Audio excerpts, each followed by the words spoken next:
one thing that like reads well with you is just like authentic, um, just like someone who's done it, someone who's still doing it. Um, what is your purpose? Have you figured out your purpose now that you have matured in this game? What's your purpose? So the funny thing about purpose is, as it relates to your question. So I have a resume from when I was 20, and it says my career goals and objectives is to impact my community, to positively impact my community through my expertise in film, theater, music, and television. Okay. At the time, I was only doing music and theater, Hmm. right? Growing up as a musical theater kid, Hmm. being in bands, writing music, just wanting the world to feel the way Bob Marley made me feel Hmm. with music, Hmm. right? Um, and so when I look back, I've actually achieved those things to different degrees of success. But that was always the goal. And the purpose has always been service above self. So that part has never been at question. Hmm. Um, and everything I've ever done has been driven by how do I leave places better than they were when I found them. How much does that come from your father's influence on your life? So that particular line is actually from my mother. She would always say, "Leave a place better than it was when you found it." So that might be, you know, like if you move out of a home, like we would clean the place as if no one ever lived there. Hmm. Your hotel room, Hmm. a public bathroom, Hmm. right? You always bring a gift when you, even if you just come to chill, bring water or Hmm. a bottle of wine or flowers or something. Hmm. So that was definitely my mother. Leave places better than they were when you found them. And my father would say things like, "If there's a crack, fill it." Right. So he would speak often to um, recognizing and something needed to be done and Hmm. do it. And it could be as simple as you walk in the hallway of the building where we grew up. If there was a piece of paper on the floor, he said, "Pick it up." Hmm. Well, I didn't do that. You live here, pick it up. And to this day, I will do that. Whether it's my building, I'll do that shit in the street. Like I'll like I'll pick shit up. And so I think that as guiding principles, that's embedded, right? Hmm. How do you always show up to make something better than it was when you found it? Yeah. Do you consider yourself a free black man? Oh yeah, 1000%. Yeah. Free, What does like that not even mean? like a free black, like see, because black is a construct. Ain't black. DNA wise, we originate in Africa, Hmm. and even Africans didn't call it Africa, right? That's a European Hmm. uh, uh, a name Hmm. they came up with. But my father, this is Yoba Development, right? It's my development company, Hmm. and my father, our name Yoba, means last of the slaves, a new generation. So you grew up with a father who was a black nationalist, whose intention was to move us to Africa after high school, Hmm. who was always talking about freedom starting here, right? So he would always say, if we were still in Africa, you'd be kings and queens, princes and princesses. As a kid, I really believed that shit. Hmm. Like, in the 70s, 80s, to call a kid African was disrespectful because the images we saw were the famine in Ethiopia, Hmm. USA for Africa, Live Aid.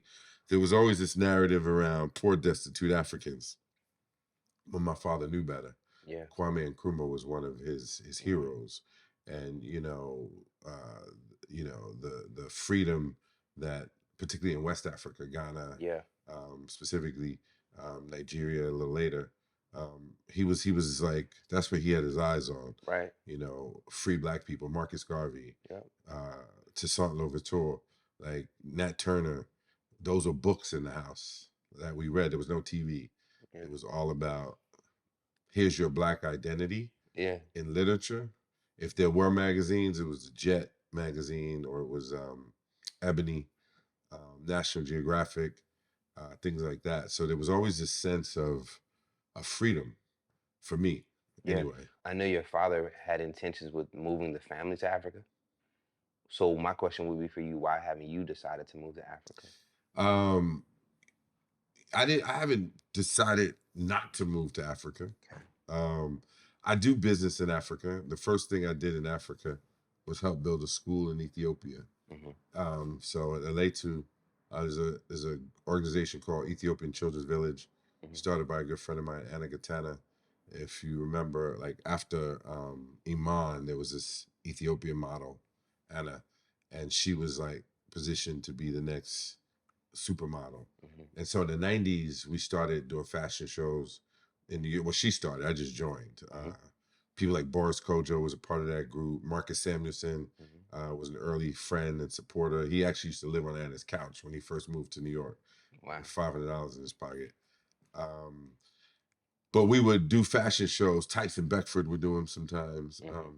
to raise money for her vision. Hmm. And then in '96, went to Ethiopia with her to look for land. The school was ultimately built and had its Hmm. first graduating class in 2011 that I went to, Yeah. which was like almost, I guess, 15, 16 years after we found that land.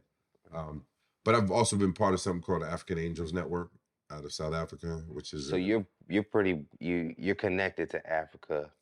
It's been it, kind of like a conscious effort. and even more so now, Yeah. right? The UN General Assembly was just in place in New York recently. There's an initiative called Unstoppable Africa, Yeah. which is started by a woman who named Sanda, who works for the UN. Her job is to do public-private partnerships with governments in that are part of the UN to realize the vision and the mission of the UN. Yeah. And Here's. so her thing around the narrative of Africa Hmm. is, we often hear about war and corruption, all this shit, Hmm. but there's a lot of amazing things happening in tech, in medicine, in business, Right. right, in fashion. And so it's about lifting those stories up and making real connections. Yeah. My question would be,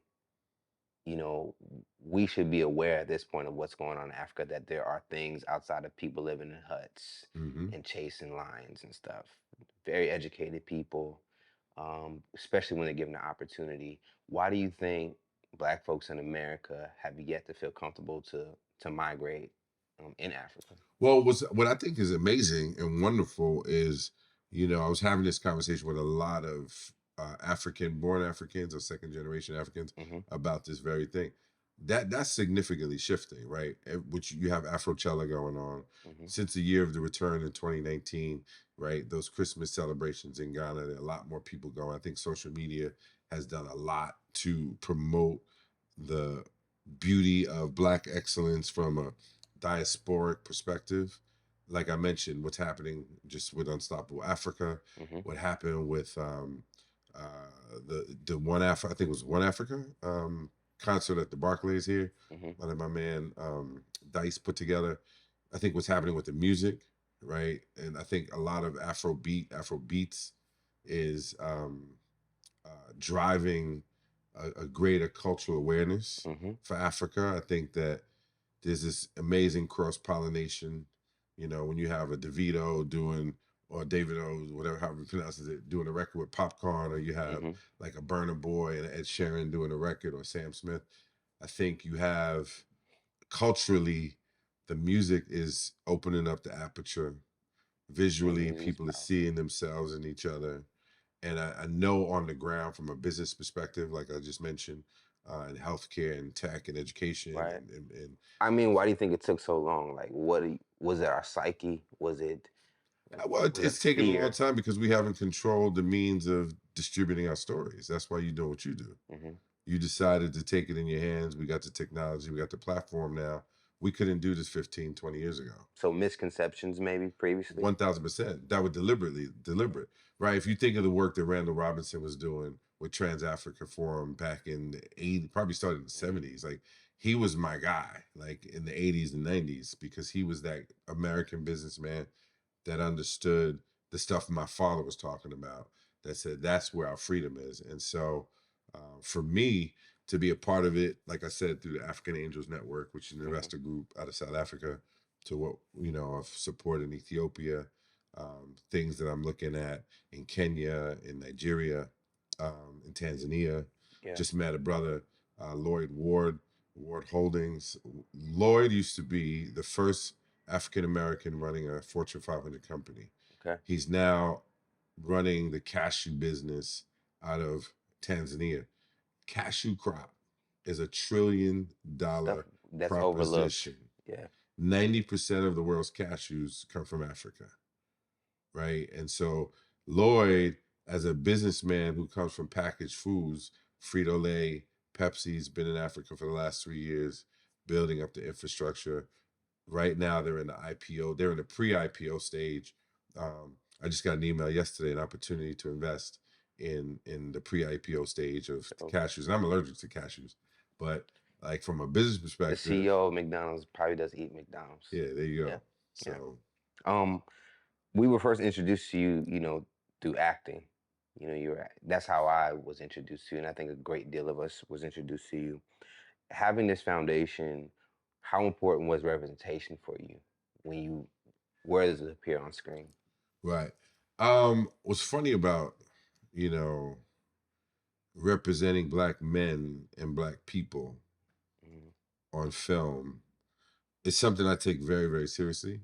But the irony is my father refused to put a television in the house because at the mhm, time, you talking 70s, 80s, it was, good times. Ain't nothing funny about poor Black people, is what he would say. Or Sanford and Son. mhm, Then you had George Jefferson, which wasn't really, in my father's mind, an actual accurate depiction of where most Black people were.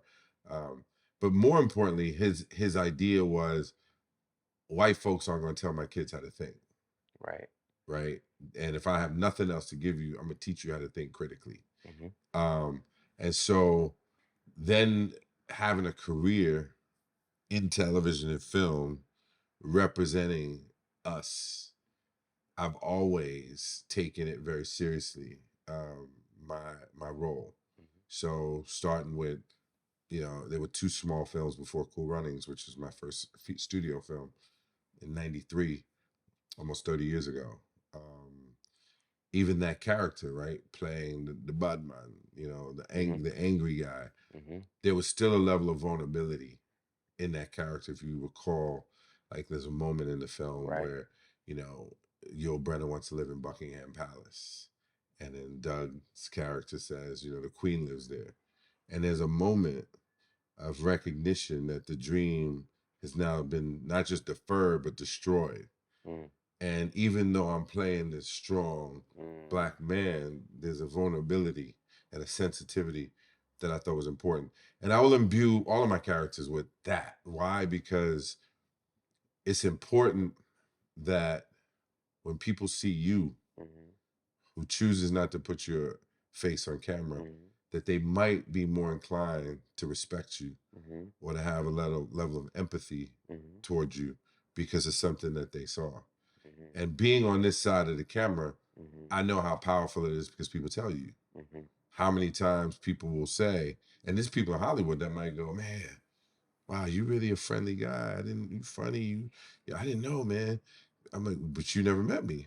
I, I know, Yeah. but the characters you play, that's deep because you have people in this business who will pass judgment on you based on the character they see Is you there a play. particular role that you felt that kind of framed you in that type of light?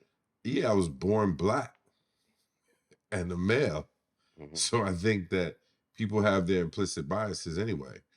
But I think that, I can't tell you what a particular person's role, Yeah. where they saw that and felt that way. I would say, of course, New York Undercover was a role for a lot of us again that got to see you, but we got to see a black man who was still us, because that's important too. Because I do think they put certain black men that don't really come from us. They just Right. like we never hung out Yeah. with them. Do you think being a black, somewhat of a man that creates presents a levels of dominance about himself, it intimidates Hollywood, and do you think that Yeah. I hurt? mean, look, I learned a long time ago the real acting happens when they say cut. When we did the pilot of New York Undercover, Hmm. Bill Duke directed it. Now, Bill Duke is probably 6'5", chocolate as they come, Hmm. not a matinee idol good looks, but yet he had a very significant career in this business. And he learned about his physicality and his blackness and his presence and the potential to intimidate. So when we did the pilot, he was Hmm. like, yo, there's no one like you in Hollywood at that time, Hmm. right? 6'2", at the time I was maybe like 210, 215. Um, and just the pure physicality and the presence. He was like, I want to shoot you in a way that America understands who you are, and I want to position you so they get it that you're that guy. And he did that. He helped do that, right? And so I was aware first from like inside, right, Mm-hmm. that that's how people could perceive it, and even from Cool Runnings. But that was my first film. The impact wasn't felt as immediate for me. Mm-hmm. But New York Undercover was completely different because it was immediate, right? Mm-hmm. Literally, the show airs on a Thursday. That Friday, the streets were insane. Filming in Harlem after people saw us the night before, and they were like, "Wait, y'all the same guys?" And there were hundreds of people in front of the trailers. So those characters definitely, and being an authoritative presence presented a certain level of intimidation for people. But it was when it was made really, really clear to me. I was doing a reading of a film DMX was supposed to do, Okay. and we were doing a table read from Michael Medavoy, who's the producer of it at CBS or Sony Pictures. And Medavoy was late. We're sitting around the table. Michael Shannon, if you know that actor, amazing actor, great work. I mean, he's been in a gazillion things now, but at the time he wasn't like where he is now. But he's definitely that dude that Mm-hmm. is very intimidating. He was a white dude, Yeah. but Why did I'm gonna bring go this ahead. full circle. Mm-hmm. So we're waiting around for the meeting to start, waiting for Medavoy. And so I decide, why don't we play some theater games? Because a bunch of strangers in the room. So an easy way to lighten it up is just go around and say your name or do some silly sound or whatever. Mm-hmm. And there was a casting director in the room, and she said, "Wow, you're really friendly, really funny." And that was that moment. I was like, "Well, you don't know me. We've never met." Mm-hmm. She's like, I know, but it was in that moment that I said to myself, this woman is a casting director and wasn't able to separate or even imagine that I could be something other than what she saw me portray. And so it was in that moment that I realized the real acting happens when they say cut. So I recognized that, not to shuck and jive, Yeah. but there are many colors of my personality. Yeah. And so if I'm lighter, if I'm more friendly, then that will help disarm other people. But again, not just for me, for you too. So when they see you come behind me, they might go, you know what? That Malik guy was all right. So maybe Okay. I can look at John and think a little differently. I can respect that, you know, to kind of just to make sure I clarify, you present a more friendly side of yourself so that it can kind of disarm Yeah, the yeah. So yeah, because sometimes if you just sit there quietly, I could be in the moment. Like here's a funny story, another story. So just how people perceive you.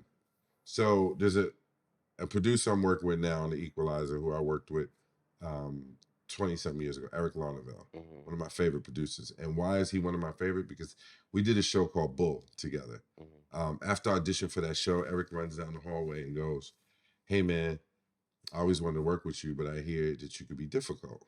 Now that was a rumor spread in Hollywood because my co-star and I on New York Undercover walked off on the third season of the show because we were not treated properly. So when Eric says, "So I hear you're difficult. What do you have to say for yourself?" mhm, I said, "Rosa Parks." I said, "What do you mean? Explain."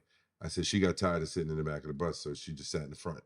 mhm, So on our show, we got tired of being treated like second class citizens, so we stood up for ourselves. mhm, And he goes, "Okay." He goes, "Because I saw you on a golf course once and I wanted to talk to you, but you looked like, you didn't want to be bothered."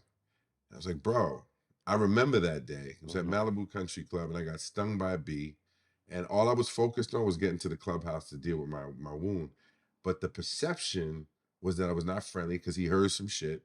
And then he sees me and I'm stone faced. So he projected.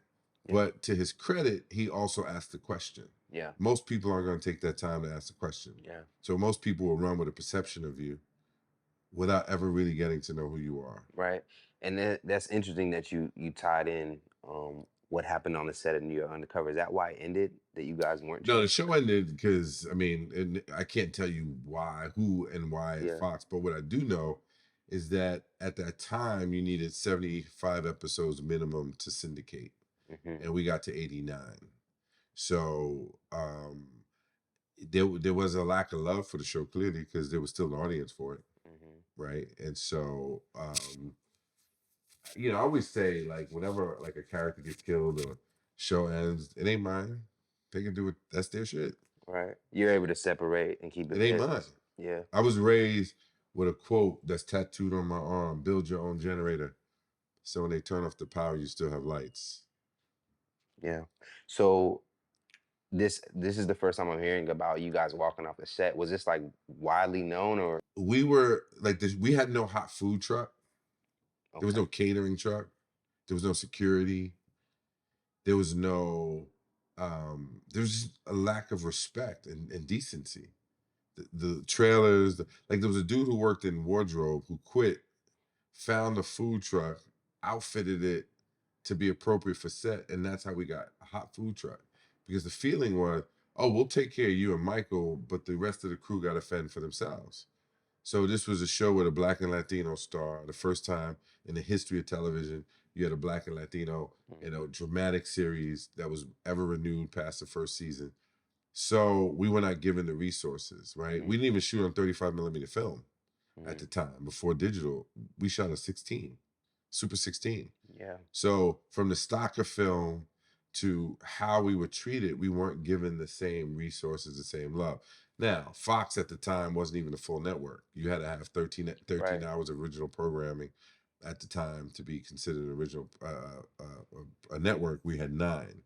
And so there were a lot of things that we were not afforded, the Yeah. least of which was pay.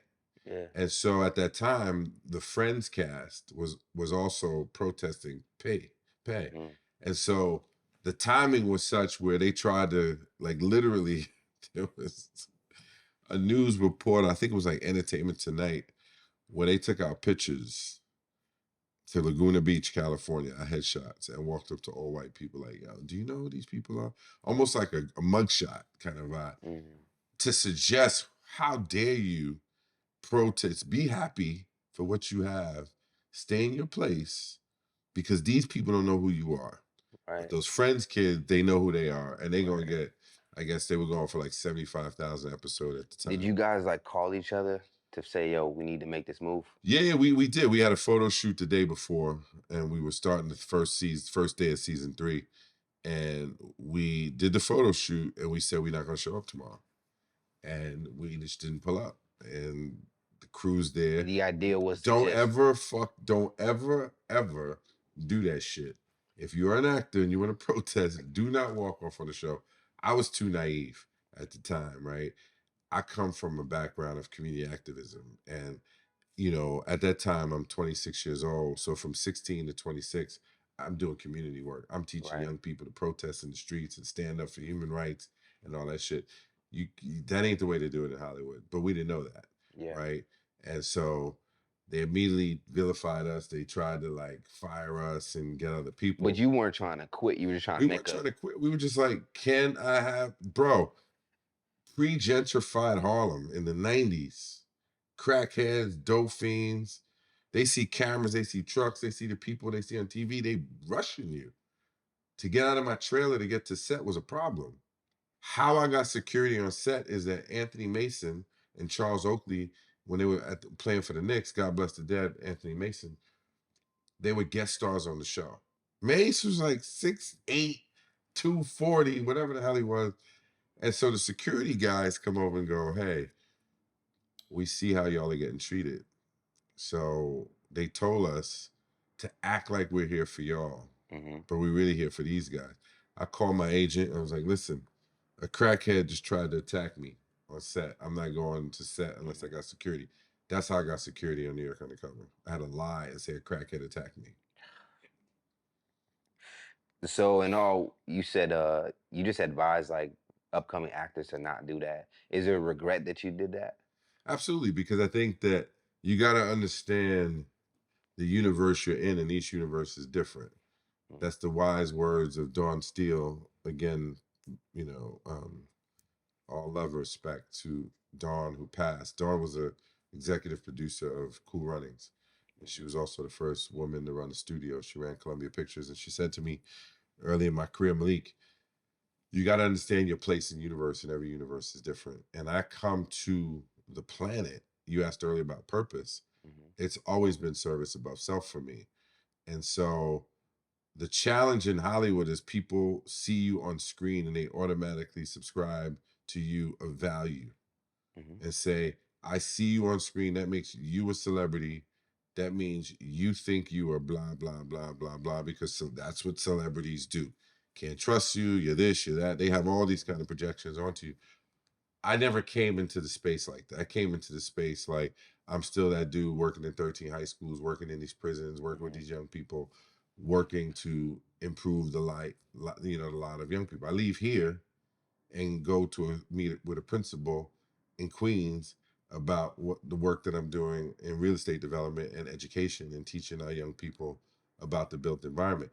That work has never stopped. And then I leave there and go shoot on the Equalizer, yeah, right? So my whole career, that's what it's been. It's still been service. yeah. Do you feel like fortunate to know that you're still able to work in the business over these years? Like, The short answer is yes. mhm, The shorter answer would be build your own generator so when they turn off the power, you still have lights. fair. So the fortune to be able to work in the business, you're in the business, Mhm, you created a space for yourself. mhm, So the fortune is in the knowledge that you can create your own space. mhm,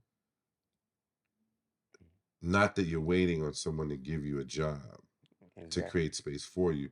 So the challenge is if people again see you on camera, they think that's the only thing you do.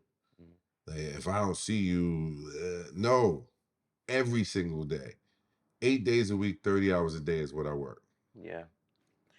We talked about how you, I would say, navigate in this space, being conscious of your energy to people that just meet you, just in case they don't have any misconceptions. It made me think about Terry Crews, big black man, but he does get criticized for being a little bit too smiley. Any comment to that?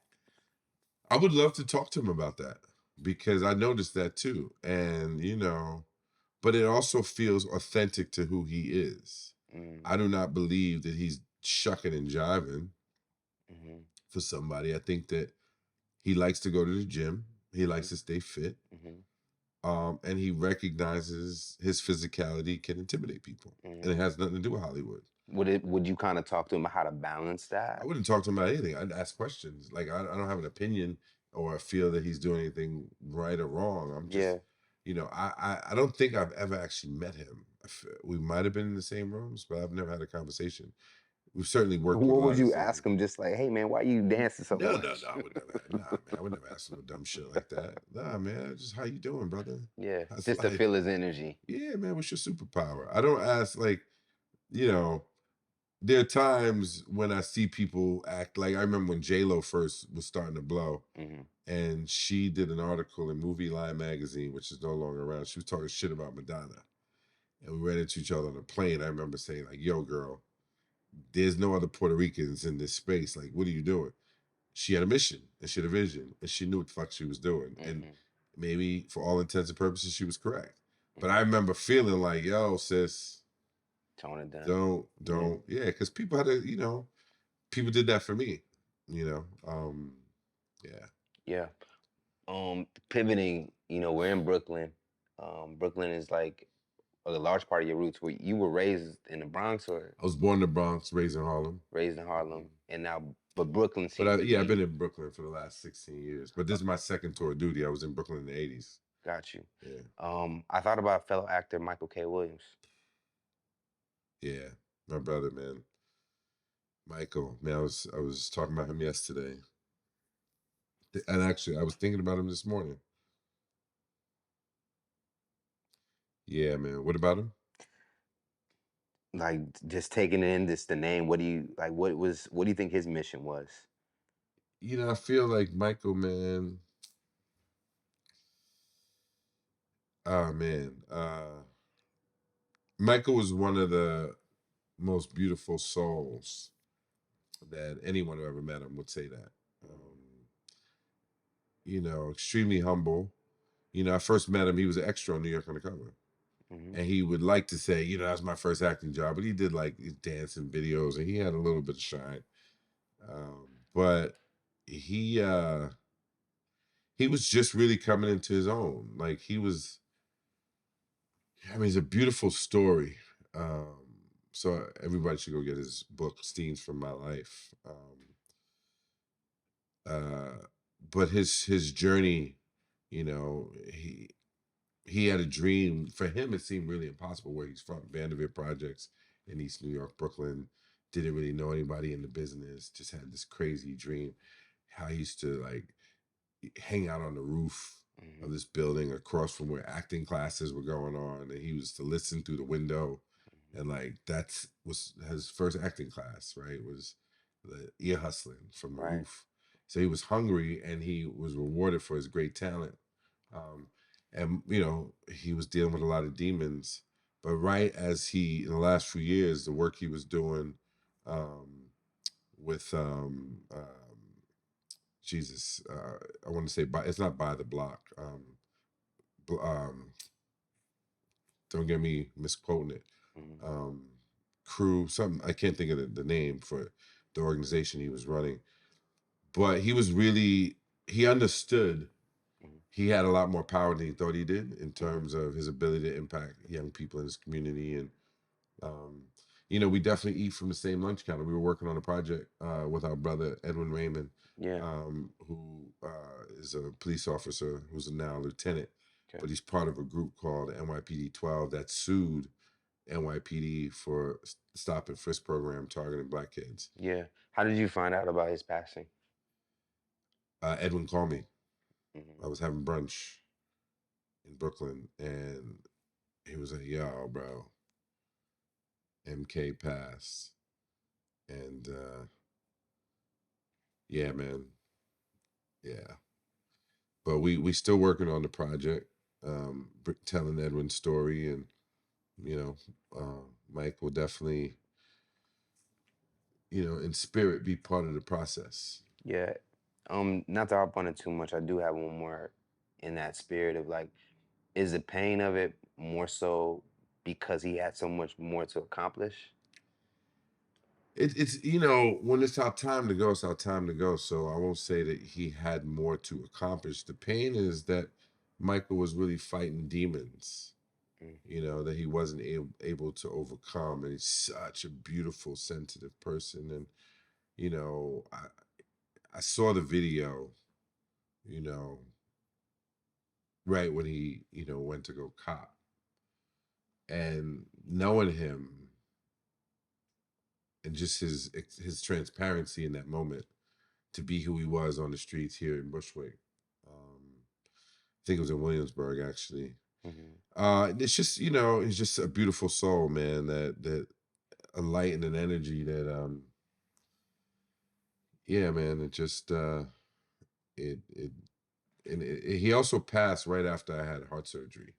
So I Wow. literally was recovering from quadruple bypass. I had just gotten out of the hospital, um, literally like 9 days Mm. before he passed. So I was in a particular state of vulnerability myself Wow. when I found out that he passed. So those two things are kind of tied together for me. Um, yeah, Yeah. yeah, Um, there is a in watching some of your work, I could tell you someone that you pay attention to politics a little bit. Um, Obama was a big moment for a lot of us. We saw a lot of opportunities coming from him. Just straight to the point, do you think Obama failed us as a people? absolutely not. I mean, the thing about politics or any position of leadership, I don't have like my role is if I can make sure that you are hearing me as your constituent. These are what I need. I'm going to be involved, whether I'm helping to raise money for you or campaign for you. I'm going to do what I can to build a relationship, whether you're in city council, whether you are a bureaucrat in government, whether you are elected official. That's my personal approach. But I'm certainly not going to sit on the sidelines and talk about what he didn't do Mm, on a day-to-day basis because I wasn't with him. So I can't call it. Now, do we want more? Did I want him to be as ballsy as, the dude that came behind him? Yes, but I also know that's not his personality, mm, right? And I think, for those that are a lot younger, I think just the representation of him there, we don't even know the impact of that yet in mm, terms of did he fail us? Because mm. who knows who saw that and said, I'm gonna do that too, and Mm. what they're gonna bring just because he was there. Right, kind of So like what Tupac was referring to with his life, that he'll spark. yeah, for Yeah, all of us, yeah, right? For all of us. And I think that it's a cautionary tale for all those who like to sit in the sidelines and complain. yeah. I have friends that, we have a new mayor here in the city, Eric Adams, who was a friend and my brother before he became mayor. And as soon as he became mayor, and people like, yo, what your boy do? I'm like, did you run? Until you run and you do that, I Right, really can't talk to you right. because you don't know what he's doing every day. You Hmm. know what you see and you know what you feel, Hmm. but just make sure you're doing your part before you start running your mouth what other people are supposed to be doing. Yeah, it seems even in my own experience of building a platform and doing it with intentions of service. People have their own narratives, To and tell you what you're supposed to be doing. or they don't know how much you're doing Yeah. behind the scenes. Um, being in the place of service, this is a great question. In recent years, your name has resided in, I think you would call bullshit. I'm just gonna kind of say that. Does it pain you to know that the people that you're trying to maybe help are the ones throwing the daggers at you? Yeah, hurt people, and heal people, heal people. Mm. So when you are behind your Twitter, thugging it out, your Instagram, writing crazy comments to somebody you may or may not know, most often you Don't don't know. know, with your opinion, and you spew your vitriol, that's because you're hurting. So work on that. And there are many modalities that people can employ. And I'm looking directly to the camera for those that need this message. Mm. You know, it's so much easier to lead with love. Um, and that's all I know how to do. And what's interesting about that is even when you lead with love, people can tell you, you got a huge ego, you think you all that, you chasing clout, you doing all those things. The people that have the inclination to qualify your intention in that way are the ones we got to be careful for and the ones we got to pray for, Mm. because you have to prove to me that you are unworthy of my love. And even when you do that, I'm gonna still try to find a way to love you. That seems like a painful path, though, or a But that's the disappointment. path of a true servant, right? And so Mm. if you are really here for what you say you're here for, then you have to be able to withstand all of it. Yeah, And it's not pleasant, yeah. it's toxic, it's traumatic, it's damaging, it's all those things. I have people call me everything but a child of God. I have people tell me, you need to put a gun to your head and pull the trigger. I had people tell me if I would have known XYZ, I would have never supported you. And the reality is, none of those things are valid for me. Hmm. They're valid for you because you feel you need to say some bullshit like that to me Yeah, and you don't know me. And so, but I'm also willing to put myself in the line of fire. yeah. I think it's disappointing for me because your name, Malik Yoba, there's like a presence to that. And then just to see how it gets mixed up in some other shit now. was more so like we're overlooking what this Well, that's person where has again, contributed. hurt people, and heal people. So it's disappointing to you Mm-hmm. because you have a level of love and a Mm-hmm. level of healing that you want to do through your own work, Mm-hmm. so you can recognize it, right? And so, particularly in this space of the digital universe, Mm-hmm. where people hear clips of something, a little bit of something, and people are lazy, and so people will take a moment of vulnerability or a Mm-hmm. moment of opportunity and capitalize it. But here's the difference: when you're a true servant Mm-hmm. and you're a hustler, bro, the shit ain't stop. Like, this a bump in the road, but in fact, I told you earlier, I've been more productive even just in the last year post surgery than I have in my entire career. Wow. How is that And that's with possible Yoba. given everything that I've done? Yeah. Because understanding your purpose, you double down on that shit. And you go, okay, y'all missed this part. Now, bad boys truly move in silence, Mm-hmm. right? You just do your work. You wake up every day, you know who you serve, and you do your work. And my work with Yoba Development, builder of people, places, and things, this is a lifetime. I was a kid who grew up in the South Bronx, raised in Harlem during the crack era, the dope fiend era, empty lots, rubble, dreaming of being a billionaire so I could fix this shit. Mm-hmm.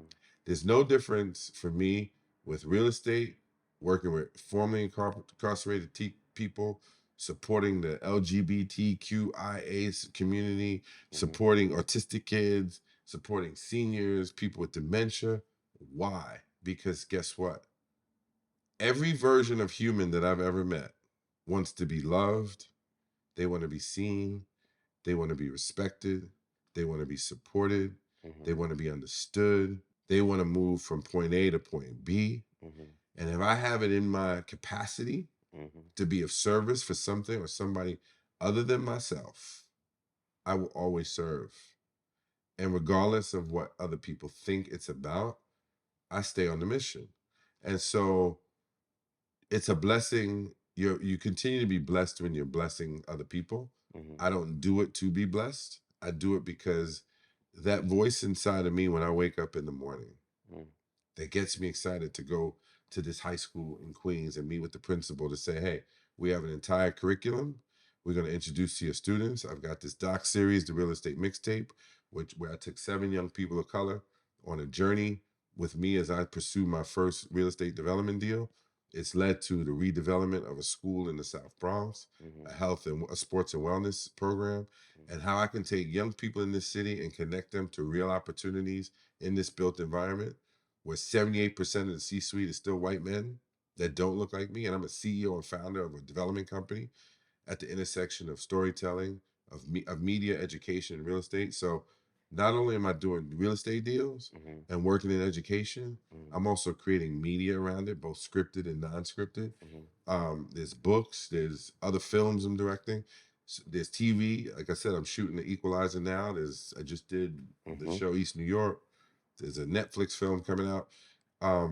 So that kind of level of productivity, when you are clear about your mission and what you're here to do, particularly when you've almost lost life a couple of times, not just, heart surgery. I got shot at 15. So I got 3 birthdays: born on September 17th, shot on January 18th, heart surgery on August 19th. I don't have time for other people's bullshit Mm-hmm. and their ideas on who they think I am. In fact, buy the book. It's called "I Got a Story to Tell." Yeah. And to bring it back to your original question, Mm-hmm. when you said how did it feel, I was traumatized. Mm-hmm. I had to do all kinds of shit, Reiki, reading, meditation, because other people's psychic energy will enter your field. It will get into your fucking cell. It Mm-hmm. will impact you on the cellular level if you're not careful. And so when I think of cyberbullying and young kids that commit suicide Mm-hmm. because of that, y'all folk better understand, when you think that it's cute to talk shit about people that you don't know and just write evil, vitriolic nonsense because it makes you feel better. God don't like ugly. You're going to get yours, but understand the impact that you make on people's lives is much greater than you think. Yeah. And so, for me, it took me almost over 2 years to finally realize, oh shit, you never wrote about this. And what I began to explore was the characters you play create a persona on top of any perceived persona just when you walk out your door dressed and looking like who you are as a black man. You, me, him, everybody. Right? So there's the characters and there's the persona and then there's you. I never spent a whole lot of time thinking about the persona or the characters because I'm too busy being me. What I didn't realize is that people attack the persona because a collection of characters that I've played has constructed in their mind an image of me that they ain't gonna let go of. I was in the airport recently and a woman goes, "Oh my God, yeah, that's Gavin. That's Gavin from Why Did I Get Mad?" No, ma'am. I'm Malik. No, you Gavin. That's Gavin, everybody. No, man. You a Gavin. And I could not tell this woman that I'm Malik. She was so attached to her emotional response to that character in that film in that moment that no matter what I said was not true for her. The little boy, Caleb, that played in Stranger Things, I don't know how old he is now, but he was like 10, 11.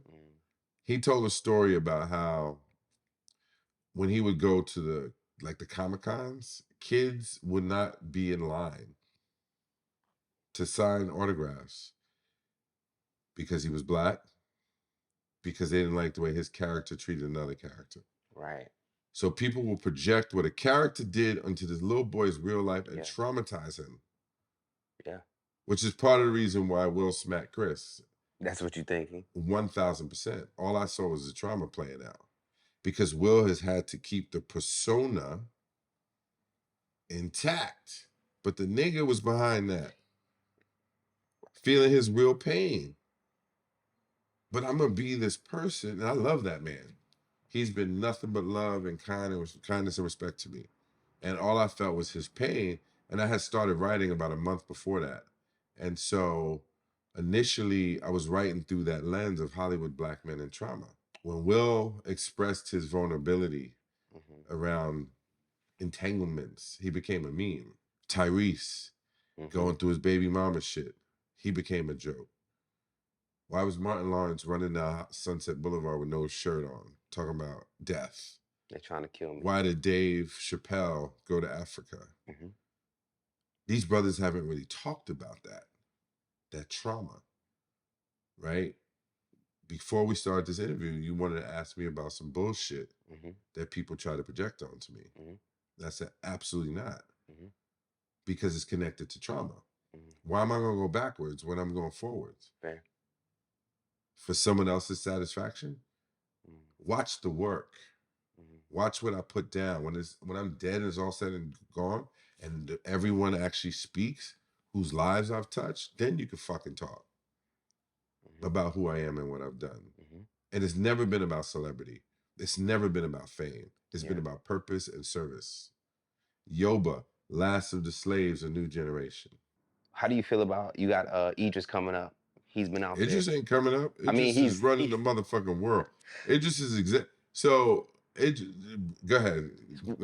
So with Idris, he's not coming up, but meaning like he's arrived, but I think there's probably more opportunities and potential for him. He turned down or spoke against playing a black James Bond. Do you agree with that sentiment? Well, as long as he just plays Bond, I like to play the villain. I like to be an English villain. I like to play, if he does play Bond. No, man, listen, Sydney before us, you know, Ira Aldridge before any of us, Paul Robeson, you know. Cosby with I Spy. Yeah, man. James Earl Jones, Glenn Turman, Adolph Caesar, Morgan Freeman, Lou Gossett Jr. were part of a lineage this didn't start with me or Idris or Lakeith Stanfield or, you know, Corey. I can't think of Corey's on fire right now, or even like Yahya Abdul Mateen. Like, there's a lot of talent that's coming along, and I'm just glad that there were folks that saw something in me at a certain point in time that said, "You're the guy for our thing," and then people watch me. Idris was one of them who came to me and said, "Yo, when I saw you in the street, and I was like, oh shit, Idris Elba, Malik Yoba." For him, it was an omen. Mahershala Ali, he'd watch New York Undercover, like, yo, I could do that. Michael K, Chris Brown, Drake, all of these dudes have come to me and been like, yo, you were that guy that I watched. So for me, I had that conversation with Sidney. When Sidney Poitier came up to me in a restaurant, I walk in a restaurant, it's Sidney Poitier. I'm like, oh shit, Sidney Poitier. I go sit in the sushi bar, minding my business, tap on my shoulder. I look up, it's Sidney Poitier. I'm like, what the fuck? He's like, we've met before. No, sir. Think I remember you if I met you. I'm like a little kid. Yeah. And he goes, I've seen your work. You're good. You're really good. He took all those pauses. When he paused, I was like, what the fuck are you gonna say? And so for me to then be able to be that for anybody who watched me, that's what we're supposed to be doing. Right. Yeah, And so do you pat job well done? Do you feel that you did well, the your job service? ain't done. I'm still here, brother. I'm still doing my thing. I just want to direct everybody now. I just, you know, that's really, you know, I have a lot of passion for directing. I'm directing a lot more these days, producing, writing. I just wrote a pilot that we're working on developing. So the job continues. I mean, I'm a storyteller, period. Yeah. So whether it's real estate, whether it's curriculums, whether it's poetry, film, you know, plays, music, fashion, New York Undercover, you played a cop. In recent times, our relationship with police has not even recent times. forever. The police force started as slave catchers. Let's start there. Okay. Um, but in recent years, hip hop has getting cracked on with their lyrics.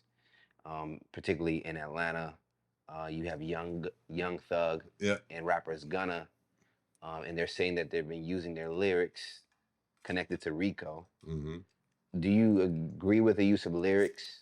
Well, I don't think it's just about lyrics. I think it's the understanding the power of the tongue. Thoughts become things. Words have power. As a man thinketh, so is he in his life, right? Shakespeare said nothing is right or wrong. Thinking makes it so. So I think we have to be thoughtful. So why are we telling these stories? If you really did that shit, why are you reiterating it?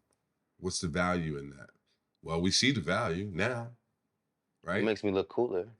Well, but here's the thing on a deeper level. The fact that the feds might respond to it and say, man, you can't use these lyrics as, you know, Evidence. probable cause for Yeah. crime, whatever. But the fact of the matter is, the law of cause and effect supersedes any man-made law. So what we're seeing is a manifestation of the law of causality. Every action has a reaction. Because the flip side of the argument is if they didn't say the shit, they wouldn't be in trouble. So who took the first action? Is it what you did off record? Was that the first action? Was it the fact that you reiterated it on sound, on in a studio? Was it the fact that you then distributed the shit? So now you mad because the shit you did. No one told you to do that. Yeah. So the law of causality supersedes man-made law. Because even if there wasn't the law, the man-made law, the law of the universe would still take care of that shit. You expect us to rap about other things? I think it's important to understand the power of the tongue. These are two very different questions. Do I expect them to rap about? I don't have any expectation. Even though I said I expect them to understand the power of the tongue. Mm-hmm. That's why I repeat the same thing, because there's somebody that's going to listen to this that's like, yo, I never thought about that shit. What's this? What's happening here? Throwing the phone up. No, what's happening here? Gravity. What's that? What is it? It's a law. Got you. Of the universe. Do you see what's pulling this down? Do you see what's pulling it down? No. You don't see it. So here you have a law at work that you can't even see, but you see the manifestation of it. Right. Do you see wind? Mm-mm. You see the manifestation of it. Mm-hmm. So the law of causality is we see the manifestation of it in the arrests. So if you understand the law, then you allow the law to work with you. You don't work against it. And I'm talking about man-made law. And take the power It's back to what you're talking about, of service. It's back to what we're talking about, leading with love. Mm-hmm. It's the idea of elevated consciousness. Why are you doing this show? Right. Not to do the same old dumb shit. Mm-hmm. What's going to make you stand out? Mm-hmm. You're going to have a level of conversation with somebody that exceeds something that someone else did. They're going to go, I'm going to choose this over that because you made the cause. Mm. Yeah. It just made me think about a lot of the rappers that have been getting killed. Much more, I think, than 1000% back in the day. And I think it deals with manifestation. Yeah, man. When Tupac tattooed Thug Life on his chest, it broke my heart. Because I met Tupac auditioning for Cool Runnings. And we kicked it, and I've had different moments with Pac over the course of his life, his young life. And the reason it broke my heart to see him on the cover of Vibe magazine, because when I met him, he didn't have that tattoo. And I understood the law of causality. I was like, that shit's gonna get him. When Biggie came out with a record, first he did Ready to Die. Then the second album is Life After Death. You kind of predicted that. Bro, I didn't predict anything. I'm watching the law of causality in real time. I learned this as a 16-year-old studying Buddhism. The chanting of Nam Myoho Renge Kyo, devotion to the mystic law of cause and effect through sound vibration. That's what that means. So as a 16-year-old, when I would chant for specific things, they would manifest. Mm-hmm. I used to wonder what it felt like to get shot. I got shot. I gave my teachers my autograph when I was 13. I said, I'm going to be famous. Mm-hmm. I became famous. So I've had experiences in my life where I saw this law work. And I said, you know what? I'm going to be very careful with my tongue. That's back to the earlier part of the conversation when I said I miscalculated the world we're in now, because still it was the power of my tongue that brought that bullshit to me. Mm-hmm. I still take responsibility for it, even if it was wrong, it was mean, it was all those things. Mm-hmm. I took a particular action, right? So that I had to course correct. And what did I do? I got deeper into the purpose. And I cannot be late for my next meeting, but I appreciate you, brother. This is a great interview. Mr. Malik Yoba, thank you for your first one-on-one with Hype Plus. Thank you, sir. Thank you. Cool.